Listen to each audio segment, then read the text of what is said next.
Welcome back. You're watching To The Point. Yesterday's cabinet meeting cleared the Judicial Appointments Bill, setting up a National Judicial Appointments Commission to appoint judges. Whilst the decision to move away from the collegium system will be widely welcome, the details of the new mechanism could give cause for concern. So does the new Appointments Commission fall short in critical areas?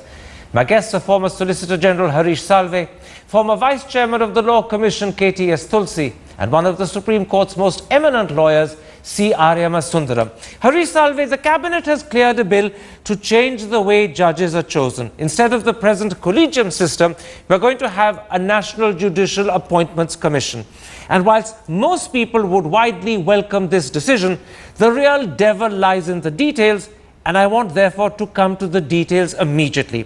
First, the representation between the judiciary and the non-judiciary will be equal in this commission. In other words, there is no dominance for the judiciary. Are you happy with that? Yes, absolutely. See, Karan, the point is institutions must learn to work in a sense of unanimity, in a sense of consensus. We are not talking of recruiting 50,000 people to a civil service. You're talking of recruiting, of finding 30 Supreme Court judges and a few hundred High Court judges. Every year, I believe there are 50, 60, 70 appointments being made. In a billion-plus country, surely you can find names which everybody agrees to. So I don't think this head counting should start so early. Secondly, judges may be very good in judicial work, but selecting personnel is a completely different matter. The presence of Chief Justice plus 2, I believe that's what the proposal is, going by media reports, is 3 out of 6 presence for the judges. So I think, and the fact that the Chief Justice will be one of the 3 adds weight to the justice system. So I think it's sensible. All right. KTS Tulsi, if I understand the views that you've expressed earlier on other occasions, you've always said that in fact the executive should dominate the commission, not the judiciary. Now that very definitely is not the case, because there's only going to be one member of the executive, the law minister. Are you therefore unhappy with the proposed composition of the commission? No.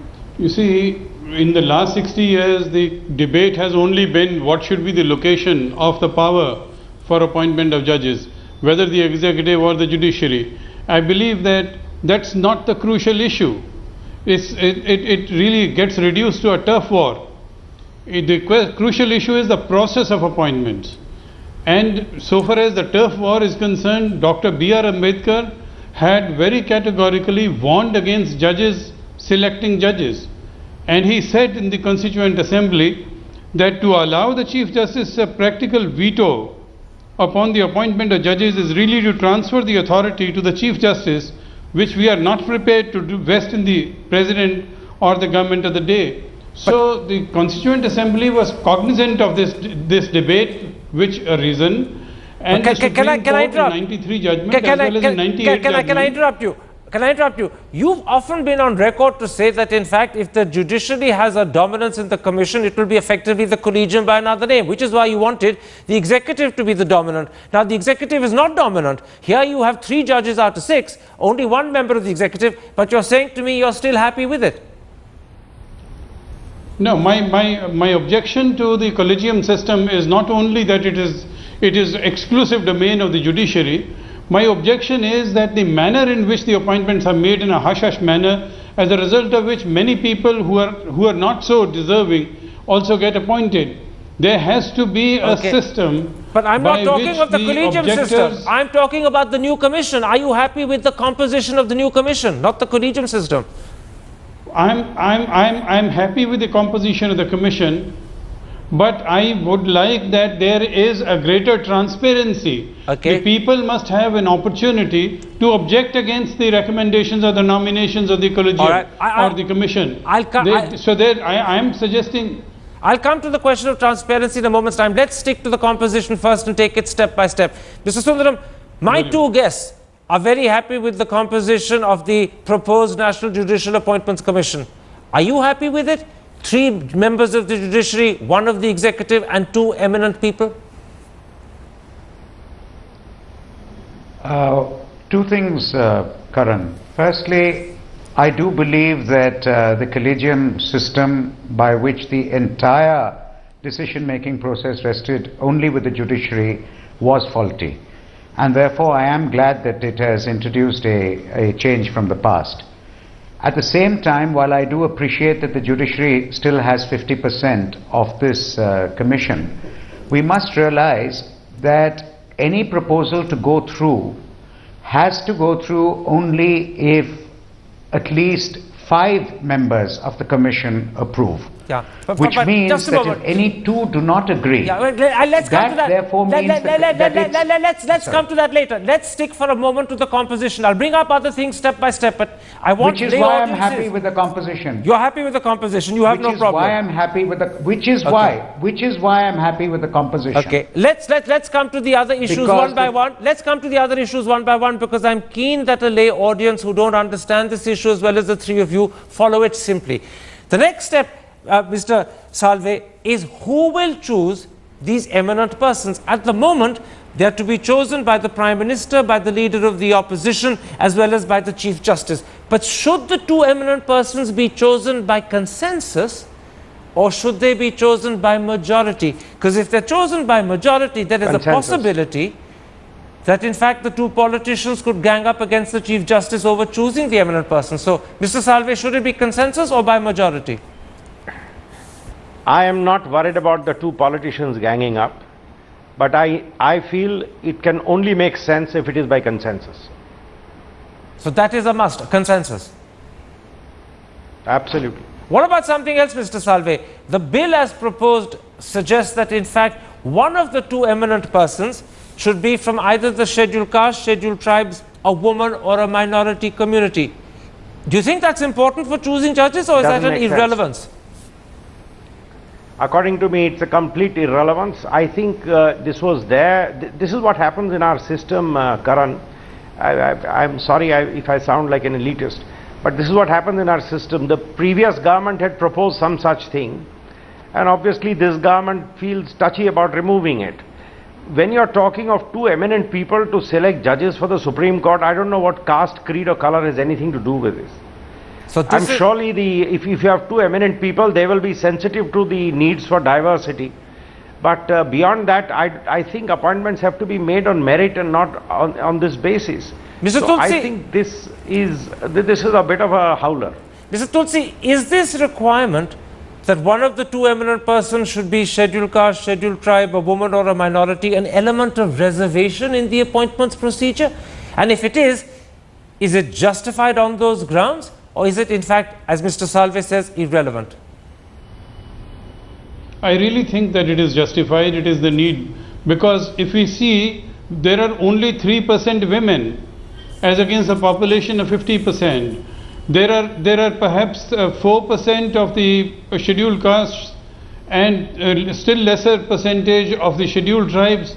Now the people from lower classes which have been trampled upon for centuries, they must have a say in the matter.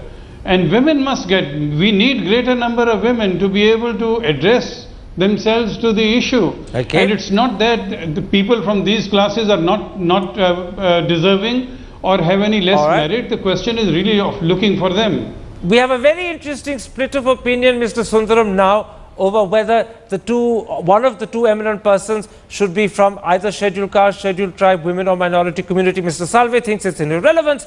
Mr. Tulsi believes it's essential. Where do you stand on that critical issue? Well, I think it is completely self-contradictory. The very fact that you are talking about 2 eminent persons, I'm sure that they are persons who will be worthy enough to safeguard the interests of any minority communities or any scheduled caste, scheduled tribe, or any women, or as Mr. Salve said, irrespective of caste, creed or color. The very fact you call them eminent or you consider eminent people, I think you take into account that they are sensitive to these issues. Let me now bring up the issue that I stopped you bringing up a moment ago, the manner in which in fact appointments will be made by this commission.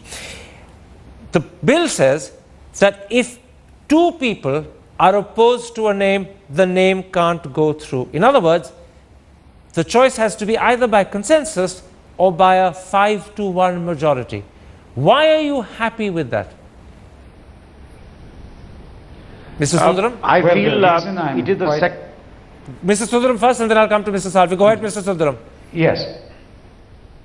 The reason I'm saying so is that this fear of one or the other taking a primacy, I said the composition is such that it should be representative of all.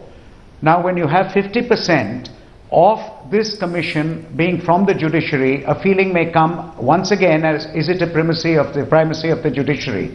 But I feel that the very fact that at least 5 members have to approve, it gives an equal representation to ensure that all members, all wings, will be duly represented in the decision-making process. So in other words, this particular clause, either by consensus or by a 5-to-1 majority, makes you also happy with the composition, where the judiciary is only 50% of the commission. The two for you are There's a tied together. greater chance that a bad egg will be kept out. There's a greater chance that a bad egg will be kept out, and our fear is more on bad eggs getting in. Let me put the opposite to you. else. Let me put the opposite to you, Mr. Salve. You've heard Mr. Sundaram say that this manner of selection will ensure that bad eggs are kept out. Is there not a possibility that this method could also ensure that a good egg, who's unpopular with the executive because he's given decisions that have gone against the executive, is also kept out? Because all now the executive needs to do is to ensure one of those eminent persons sides with the law minister, and that would be sufficient to veto a judge being elevated to the Supreme Court because that judge has given a decision against the executive at some point of time. I would take that risk, Karan. I don't say that risk doesn't exist. I would take that risk. I think in our institutions, we now need to develop the maturity to work with consensus. We have not discussed, and that's a separate issue, as to who will determine the feeder list, who will determine the short list from which this commission will select. Now, that's a completely separate problem. I'll come to that in a moment. But I'm sure that, yeah, exactly. No, I'm sure that there are minor downsides to having 5 out of 6. But the upside of having 5 out of 6 is inculcating a culture of consensus.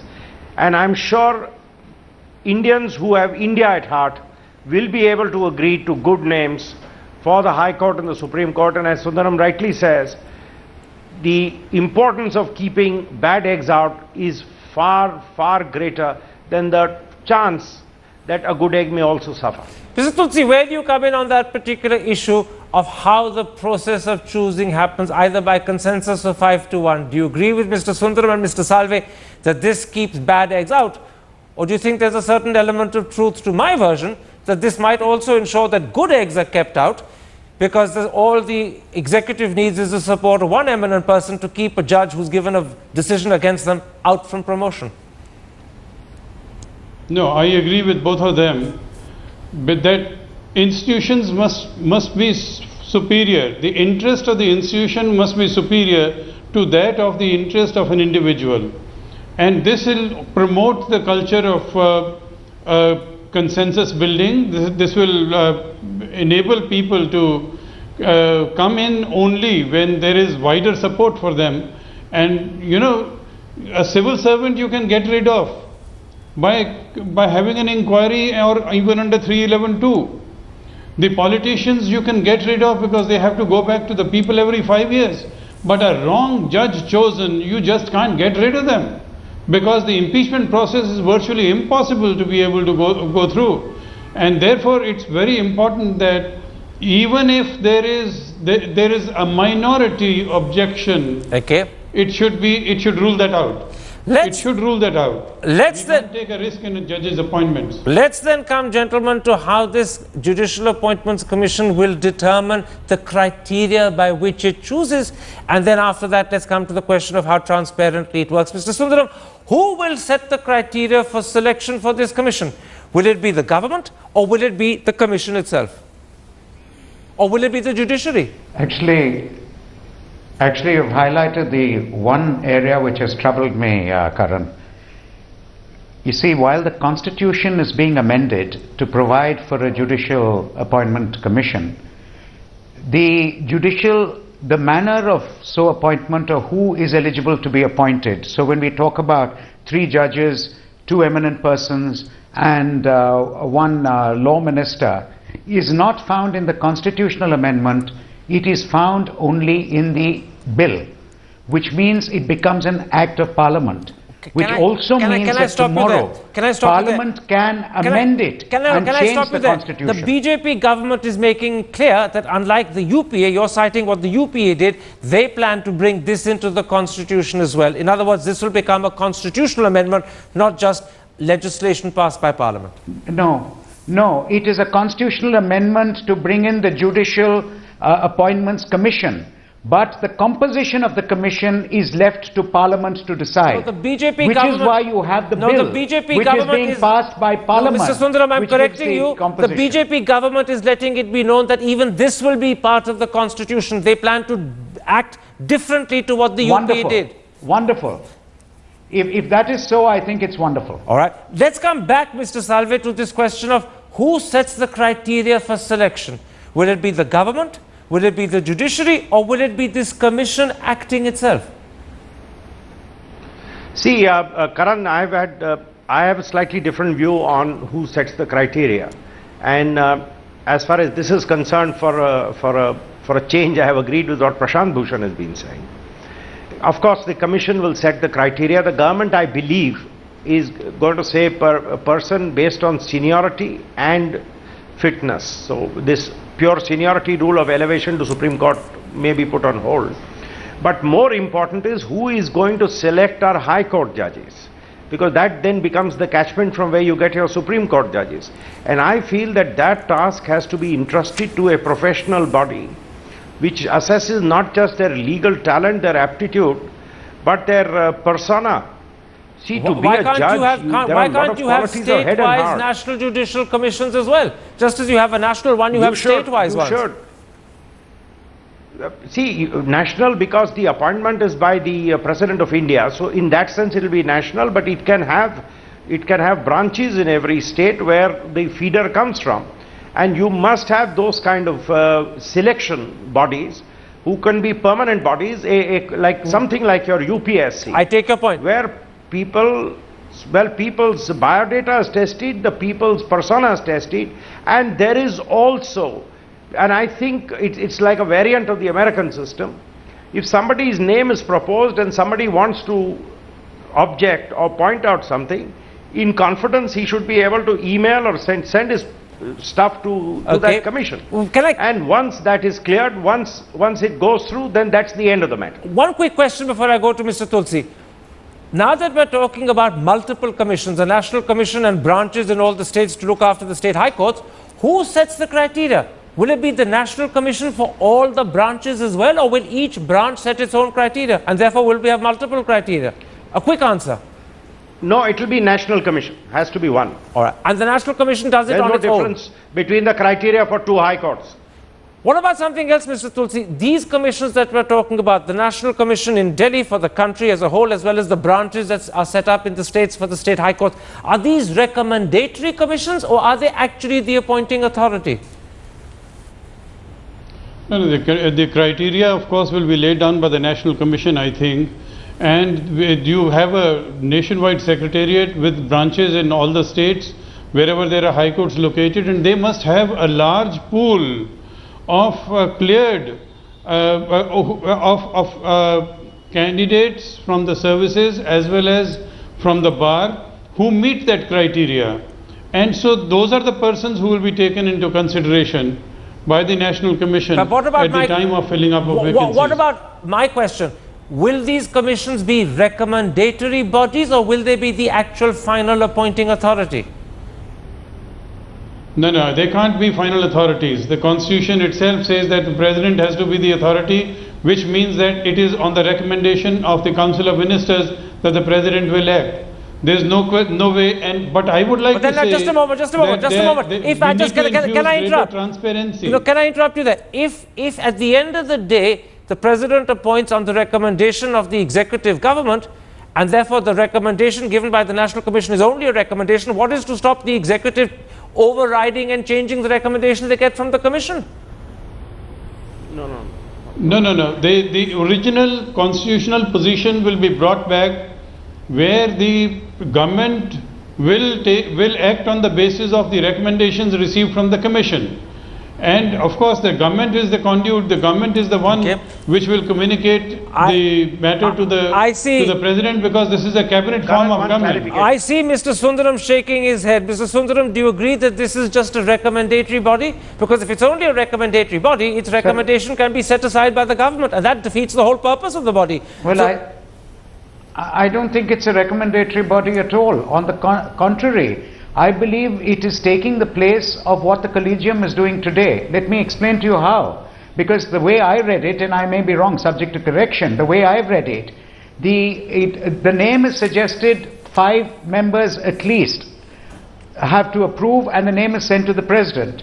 If the President for any reason disagrees, then the President sends it back, and when the name comes back to the Commission, they then have to send it back, but this time unanimously. Okay. Otherwise the name goes down. But the President is merely the appointing authority, but he is bound to act on the recommendations sent by the National Commission. All right. Otherwise it's meaningless. Absolutely. Otherwise why have this commission at all? Absolutely. Go back to the old system where anyway the executive Karan, acted and the Chief Justice or others recommended. Very quickly, I can hear Mr. Salve wants to come in. Very quickly, Mr. Salve. We've got only 30 seconds. Karan, let me clarify. The Judicial Appointments Commission is the last word.